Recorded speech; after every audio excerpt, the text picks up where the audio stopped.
Yeah, Francois, good evening. Those pictures of that 2-month-old baby just harrowing and just really heartbreaking, something that many people here are talking about, and just shocked that it could happen on their doorstep. As you mentioned, things a lot quieter here today. According to Spanish authorities, not a single person crossing the border into Ceuta, both on Wednesday and today. The focus, as you mentioned, shifting from the security crisis to the humanitarian crisis. Most of the people, according to Spanish authorities, who remain here in this Spanish enclave are unaccompanied minors. And we were able to walk up to a hangar not far from the border crossing that has been requisitioned by the Red Cross, where they are housing all unaccompanied minors that get in touch with authorities. The policeman told us that inside that hangar there are still some 500 unaccompanied minors, all of them, 500 unaccompanied people, and all of them are minors. According to a Red Cross spokesman,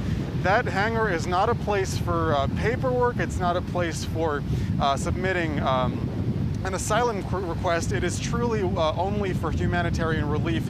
Unaccompanied minors have been able to go there to get some food, to get some drink, shelter, clothes, and also a PCR test, a test for COVID-19, because of course the pandemic is still ongoing. As we were filming a few shots of that location, two teenagers aged 15 and 16 walked up to that hangar. They told us that they got here on Monday. They'd been sleeping rough for 3 nights out on the streets of Ceuta in the cold. One of them was wearing just the traditional North African light garment, wearing sandals without any socks.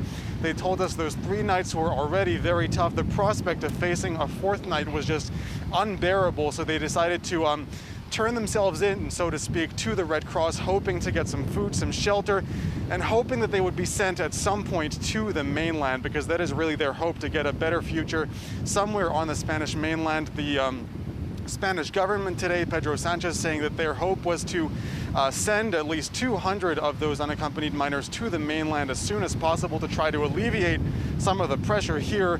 Several Spanish regions have already said they would not be taking any unaccompanied minors, so the fate of those 500 children and teenagers in that hangar still is very much uncertain tonight. Very much uncertain.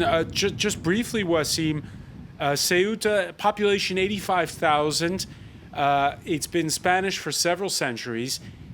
I know it's small. Just how small does it feel when you're actually there? Well, Francois, I won't lie, this is my first time here. We arrived by boat early this morning in Ceuta, in the harbor, which is essentially downtown. We called a cab to take us to the beach where all the events happened earlier this week, Monday and Tuesday, where those 8,000 people crossed the border. It literally was a 7 or 8 minute drive to the border with Morocco. So just, it's a very, very small territory.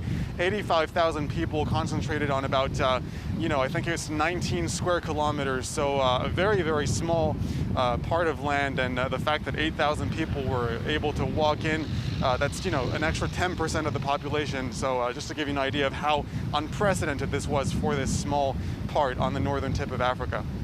Wasim Cornet reporting live there from Ceuta. Many thanks for that update.